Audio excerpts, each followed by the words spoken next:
नमस्कार दोस्तों।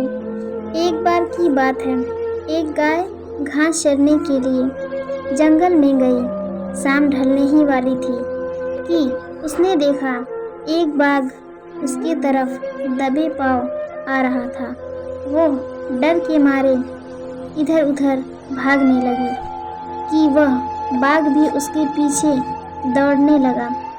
दौड़ते समय गाय को सामने एक तालाब दिखा। घबराई हुई गाय उस तालाब के अंदर घुस गई। वह बाघ भी उसका पीछा करते करते तालाब के अंदर घुस गया। तब उन्होंने देखा कि वह तालाब बहुत गहरा नहीं था, उसमें पानी कम था और वह कीचड़ से भरा हुआ था। उन दोनों के बीच दूरी काफ़ी कम हो गई, लेकिन अब वह दोनों कुछ भी नहीं कर पा रहे थे। वह गाय उस कीचड़ के अंदर धीरे धीरे धंसने लगी। वह बाघ भी उसके पास होते हुए भी उसे पकड़ नहीं पा रहा था। वह भी धीरे धीरे कीचड़ के अंदर घुसने लगा। दोनों ही करीब करीब गले तक उस कीचड़ के अंदर घुस गए थे। दोनों हिल भी नहीं पा रहे थे। गाय के करीब होने के बावजूद भी वह बाघ उसे नहीं पकड़ पा रहा था।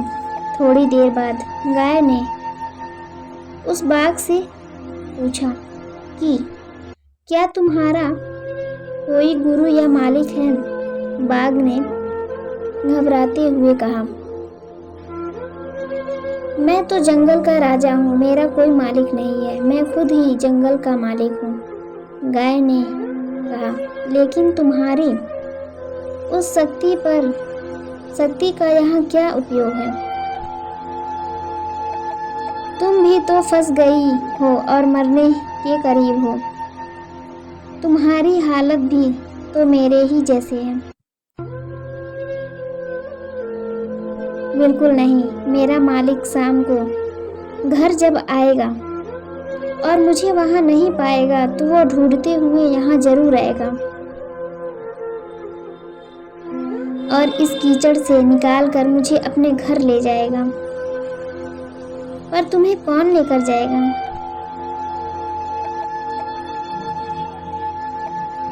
तभी मालिक आता है ढूंढते हुए और गाय को कीचड़ से निकालकर अपने घर ले गया। जाते समय गाय और उसका मालिक दोनों एक दूसरे की तरफ देख रहे थे।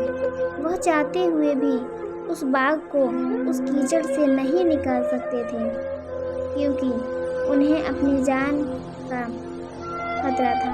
दोस्तों, किसी पर निर्भर नहीं होना अच्छी बात है, लेकिन मैं भी सब हूँ। मुझे किसी से परवाह सहयोग की कोई आवरण नहीं है। यह अहंकार है और यही से विनाश का बीजारोपण होता है। ईश्वर से बड़ा इस दुनिया में सच्चा हितैषी कोई नहीं होता, क्योंकि वही उनके रूपों में हमारी रक्षा करता है। दोस्तों, हमारी इस कहानी में गाय समर्पित हृदय का प्रतीक है, बाघ अंधकार मन का प्रतीक है और मालिक ईश्वर का प्रतीक है।